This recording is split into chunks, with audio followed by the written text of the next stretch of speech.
BBA, BCA, BCom Computers, 100% placement guarantee. I create Degree College, Kukatpalli, Hyderabad. నమస్కారం, మీరు చూస్తున్న Suman TV. నేను మీ కీర్తి. ఆడవాళ్ళకి పీరియడ్స్ వచ్చిన టైంలో దేవాలయాలకి ఎందుకు వెళ్ళకూడదు అన్నది ఎప్పటికీ కాంట్రవర్షియల్ టాపికే. అసలు కొన్ని సింపుల్ సీక్రెట్స్, కొన్ని సింపుల్ లాజిక్స్ ఉన్నాయండి దీని వెనకాల. ఈ జనరేషన్ పిల్లలు మస్ట్గా తెలుసుకోవాలి. మన సైన్స్ ఏం చెప్పింది, మన సనాతన ధర్మం ఏం చెప్పింది, ఎందుకు చెప్పింది, ఈ విషయాలు మనతో షేర్ చేసుకోవడానికి ప్రముఖ ఆస్ట్రాలజర్ బ్రహ్మశ్రీ నందిబట్ల శ్రీహరి శర్మ గురుగారు ఉన్నారు. నమస్తే గురుగారు. వాగర్థావివ సంపృక్తౌ వాగర్థ ప్రతిపత్తయే జగతః పితరౌ వందే పార్వతీ పరమేశ్వరౌ ఆదిత్యాయ చ సోమాయ మంగళాయ బుధాయ చ గురు శుక్ర శనిభ్యశ్చ రాహవే కేతవే నమః. శృంగేరి జగద్గురు పీఠాధిపతులకి, కంచి పీఠాధిపతులకి నమస్కారములు తెలియజేసుకుంటూ కార్యక్రమాన్ని ప్రారంభిద్దాం. గురుగారు, ఇందాక నేను చెప్పినట్టుగా ఆడవారికి పీరియడ్స్ వచ్చే టైంలో ముఖ్యంగా దేవాలయాలకి కానీ వంటగదిలోకి ఎందుకు వెళ్ళకూడదు అన్న దానికి చాలా సీక్రెట్స్, లాజిక్స్ ఉన్నాయండి. హాఫ్ నాలెడ్జ్ పీపుల్ ఎందరో వచ్చేసి మాట్లాడడం వల్ల ముఖ్యంగా ఈ జనరేషన్ పిల్లలకి లాజిక్స్ కావాలి, వారికి క్లారిటీగా ఎక్స్ప్లెయిన్ చేయడం కావాలి. రీజనింగ్ చేస్తూ ఉంటారు, ఎందుకు అని అడుగుతారు మనం ఏమైనా చెప్పిన వెంటనే. సో ఆ విషయాన్ని మనం ఈ వీడియో ద్వారా ఇవ్వగలిగితే మన సనాతన ధర్మం ఏం చెప్తుంది, సైన్స్ దానికి ఎలా లింక్ అయింది అన్నది అర్థమవుతే కనుక తప్పకుండా పాటిస్తారని నా నమ్మకం. తప్పకుండా నమ్మ. ఎందుకనంటే ప్రస్తుతం ఉన్నటువంటి సమాజంలో చాలామంది తెలుసుకోవాల్సినటువంటి విషయం. అంటే ఈ మధ్య కొన్ని బాబాల దేవాలయాల్లో, బాబాల ఆశ్రమాల్లో స్త్రీలు బహిష్టైన దర్శనం చేసుకోవచ్చు. ముఖ్యంగా ఈ మధ్య కొంత చూశాను, బహిష్టు అయినటువంటి స్త్రీమూర్తులు కూడా అమ్మవారి దేవాలయానికి చేయవచ్చు, బహిష్టు అయిన తర్వాత కూడా అమ్మవారికి మేము పూజలు చేస్తామని చెప్పి ఒక జంట ఈ ప్రచారం జరిగింది హైటెక్ సిటీ ప్రాంతంలో. అంటే ఒక రకంగా చెప్పాలి అని అంటే వేల సంవత్సరాల నుంచి వస్తున్నటువంటి ఆచార సాంప్రదాయాల్ని మంట కలిపే విధంగా, అంటే వాటికి తిరోధగాలిచ్చే విధంగా చాలామంది చేస్తున్నారు. ఇక్కడ గమనించాల్సింది అంటే వీక్షించేటువంటి సుమన్ టీవీ ప్రేక్షకులు కూడా సైన్స్ ప్రకారం ఏంటి, శాస్త్రం ప్రకారం మనం ఆచరించేటువంటి విధానంలో సైన్స్ ఎంత దాగి ఉంది, ఇదే విషయం సైన్స్ కూడా చెప్పినటువంటి విషయం. కాకపోతే మన వాళ్ళు ఆచార వ్యవహారాల్లో భాగంగా మనకు అలవాటు చేశారు. కానీ సైన్స్ కూడా చెప్తుంది. యాక్చువల్గా ఇతర ధర్మాలు కూడా ఇవి పాటించడం మొదలుపెట్టాయి గురుగారు ఇప్పుడు. అంటే వాళ్ళ దాంట్లో లేకపోయినా కూడా సరే భక్తి కదా, ఇందులో ఒక నిజం ఉంది కదా అన్న విషయంగా. వాస్తవం. ఇక్కడ ఎందుకనంటే మామూలు రోజుల్లో కంటే కూడా బహిష్టు అయినటువంటి స్త్రీ అనగా ఋతుమతి అయినటువంటి స్త్రీ సాధారణంగా వీక్ అయిపోయి ఉంటుంది, శరీరము వీక్గా ఉంటుంది. ఆ సమయంలో ఎక్కువగా స్త్రీని కష్టపెట్టకూడదని మనం సనాతన ధర్మంలో భాగంగా ఆ స్త్రీకి ఆ ఋతుమతి అయినటువంటి ఆ 3 రోజుల పాటు ఎటువంటి పనులు చేయకుండా విశ్రాంతి తీసుకోమ్మా అని చెప్పి ఒక చోట పెట్టడం జరిగింది. అది రెస్ట్ తీసుకోమనే తప్ప బహిష్కరించడం అస్సలు స్త్రీని మాత్రం ఏ మాత్రము కూడా నిర్లక్ష్యము చేసేది, లేకపోతే స్త్రీని అంటరానితనంగా చూసేటువంటి వ్యవస్థే కాదమ్మా. మహా సమున్నతమైన స్థానం మన హిందూ సనాతన ధర్మం స్త్రీకి ఇచ్చింది. స్త్రీ ఎందుకనంటే పూర్వకాలంలో పురుషుడు పని చేసేవాడు, స్త్రీ ఇంటి పని, వంట పని చూసుకునేది. కాబట్టి ఆ స్త్రీకి రెస్ట్ ఉండాలి. ఇటువంటి బలహీనమైనటువంటి సమయంలో కూడా ఆ స్త్రీ కష్టపడితే తొందరగా వ్యాధులకి గురవుతుంది, శరీరం నిస్త్రాణంగా మారిపోతుంది, రోగాల పాలవుతారు స్త్రీలు అని చెప్పి మన వాళ్ళు పెట్టారు. అయితే దీంట్లో భాగంగా అంటే మనకు శాస్త్రం ప్రకారం మనకు చెప్పుకున్నట్లయితే ఇటువంటి ఋతుమతి అయినటువంటి స్త్రీ పాటించాల్సినటువంటి ధర్మాలు ఏంటంటే ఎక్కడ కూడా ఇంటి చుట్టుపక్కల ఎక్కడ కూడా ఇంట్లో కూడా తిరగకుండా ఒక చోట విశ్రాంతి తీసుకో. 30 రోజుల్లో 27 రోజులు కష్టపడ్డావమ్మా, నీ శరీరానికి రెస్ట్ ఇవ్వమ్మా, మాకంటూ శరీరానికి రెస్ట్ దొరుకుతుంది అని చెప్పి అలా మీకు తీసుకోండి అని చెప్పి మన ధర్మం ఆచరింపచేసినటువంటిది. ఏ వస్తువులు కూడా తాకరాదు, బెడ్ మీద ఉన్నటువంటి వస్తువులు కానీ, అలాగే దేవాలయాలకి వెళ్ళడం కానీ, అట్లాగే పూజా గదిలో వెళ్ళడం కానీ, ముఖ్యంగా ఈ పచ్చని చెట్లు ఉంటాయి కదమ్మా, ఆ చెట్ల పొదల్లోకి కానీ, ఆ చెట్టు పరిసర ప్రాంతాల్లో కానీ వెళ్ళకూడదు. కారణం వెళ్ళకూడదు అంటే తోట అటువంటి ఉన్నట్లు. అంటే ఏంటనంటే మన శరీరంలో వాయువులు ప్రాణము, అపానము, వ్యానము, ఉదానము, సమానము. ఈ 5 రకాలైనటువంటి వాయువులు మన శరీరంలో పూర్తిగా సంచరిస్తూ ఉంటుంటాయి. అందులో అపాన వాయువు అనేటువంటిది నెగటివ్ ఎనర్జీ, అంటే బయటికి వెళ్ళగలిగేటువంటిది, బయటికి వేసేటువంటిది. అందుకనే మీకు మనిషి బాగా పప్పు పదార్థాలు బాగా తిన్నాడు అనుకోండి, పిత్తుల రూపంలో బయటికి వస్తుంది. అంటే ఆ వాసన కూడా దుర్వాసనే కదా. అంటే నెగిటివ్ అనేదంతా కూడా శరీరం నుంచి బయటికి వెళ్తుంది. కాబట్టి అపాన వాయువు ఎక్కువగా విసర్జించే సమయము స్త్రీలు బహిష్టైనటువంటి సందర్భం. దేవాలయాల్లో జీవశక్తి ఎక్కువగా ఉంటుంది, ప్రాణవాయువు ఎక్కువగా ఉంటుంది. కాబట్టి ఈ ప్రాణవాయువు జీవం లేని నిర్జీవమైనటువంటి అపాన వాయువు దేవాలయంలోకి వెళితే స్త్రీలు ఆ సమయంలో అప్పుడు ఇంటరాక్షన్ అనేటువంటిది నెగిటివ్ రియాక్షన్ జరుగుతుంది, ఎనర్జీస్. కాబట్టి ఏమైపోతుంది, తద్వారా స్త్రీకి కొన్ని రకాలైనటువంటి శారీరక మానసిక రుగ్మతలు తెలియకుండానే కలుగుతాయని చెప్పి దేవాలయాలకు వెళ్ళకండి అని చెప్పారు.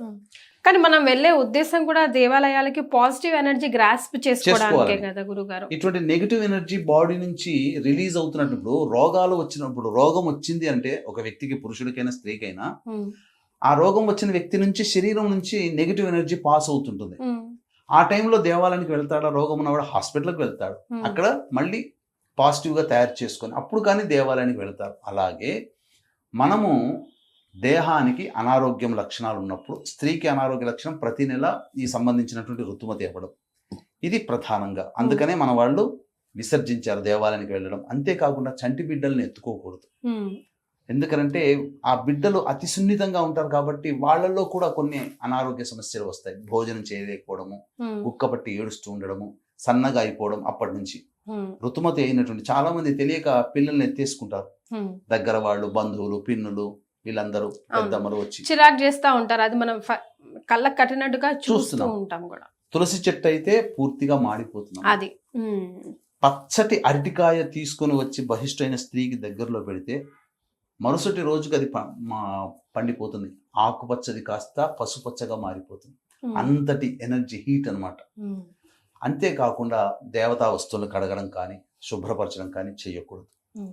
అలాగే సాధారణంగా ఇల్లు చుట్టుపక్కలంతా తిరగకూడదు. కానీ ప్రస్తుత కాలంలో నడవదు.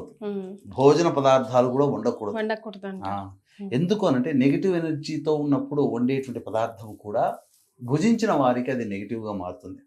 నెగిటివ్ ఏంటి, నెగిటివ్ అందులో నెగిటివ్ ఏముంది, అది కూడా పాజిటివే కదా అంటారు. కానీ ఒక్కసారి తమలపాకు చెట్టు, అరటిపండు మీరు చెప్పినట్టు, లేదంటే తులసి ముక్క కనిపిస్తే దాన్ని అసలు మాడిపోతుంది. గాలి అటు నుంచి వెళ్ళినా కూడా, లేదంటే కొంగు తాకినా కూడా వాస్తవం మొత్తం తులసి మొక్కే ఎండిపోతుంది.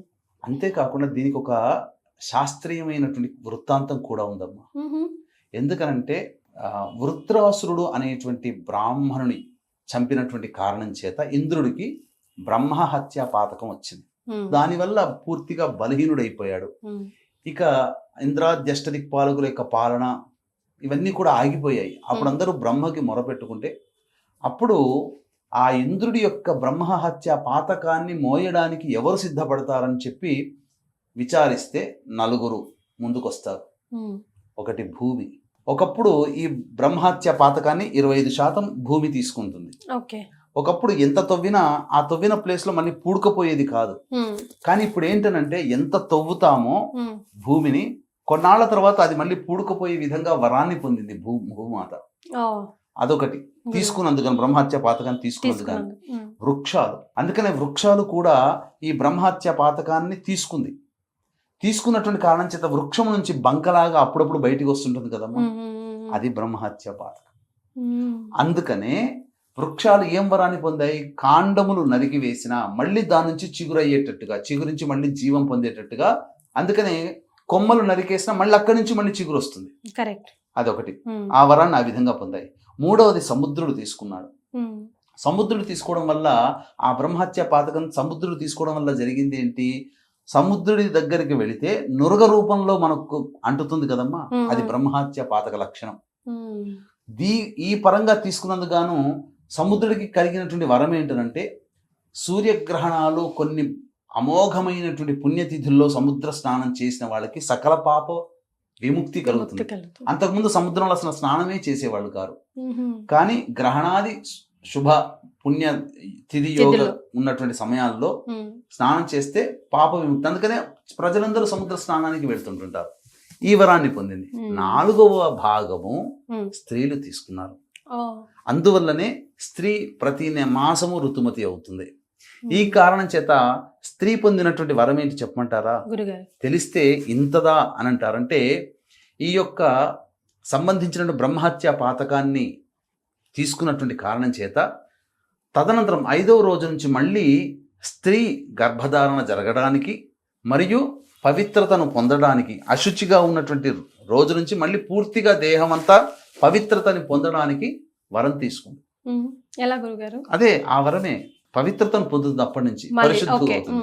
మ్మ్. అది ఇది ఈ విధంగా ఉన్నటువంటి దాగినటువంటి రహస్యం. ఇంద్రుని ద్వారా పొందినటువంటి శాప ప్రభావమే స్త్రీలకి వచ్చింది. మ్మ్. బ్రహ్మహత్య పాతకాన్ని స్త్రీలు పంచుకున్నందుకు గాను అప్పటి వరకు అదేలేండి. తెలియకుండా ఎన్నో మ్మ్. దోషాలు చేసి ఉంటారు. మ్మ్. ఏది ఋతుమతి కానంత వరకు. మ్మ్.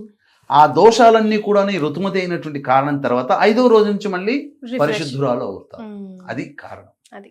ఇందులో ఉన్నటువంటి దాగినటువంటి అంతరార్థం. కాబట్టి సాధారణంగా నెగిటివ్ ఎనర్జీ అనేటువంటిది పాస్ అవుతున్నప్పుడు సందర్భంలో పాజిటివ్గా మనం ఉన్నటువంటి దేవాలయాలకు కానీ, పిల్లలను తాకడం కానీ, వృక్షాలని తాకడం కానీ, పవిత్రమైనటువంటి వృక్షాలని తాకడం కానీ చెయ్యకూడదు. స్త్రీలు నియమంగా పాటించండి.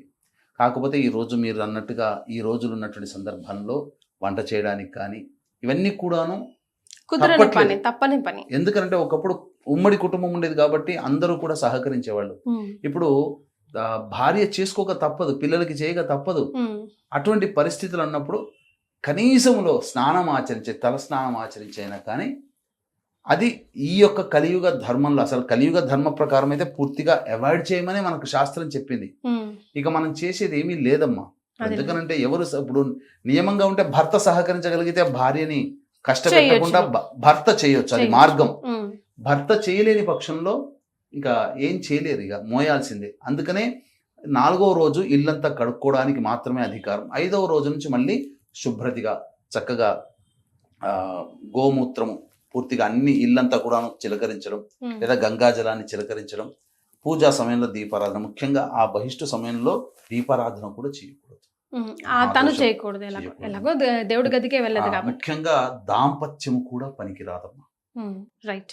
సో మనం ఇవన్నీ వంట చేయడము ఇవన్నీ ఎలాగో అవాయిడ్ చేయలేము కాబట్టి అవాయిడ్ చేయగలిగింది ఏంటి? దేవాలయాలకి వెళ్ళకుండా ఉండడమే. అది కూడా 2 డిఫరెంట్ ఎనర్జీస్ని మనం గ్రాస్ప్ చేసుకోలేం కాబట్టి మనం వెళ్ళేదే ఎనర్జీని గ్రాస్ప్ చేసుకోవడానికి కాబట్టి. అంతే కదా గురుగారు? చాలా సంతోషం అండి. ధన్యవాదాలు. సర్వం శ్రీ ఉమామహేశ్వర పరబ్రహ్మార్పణమస్తు.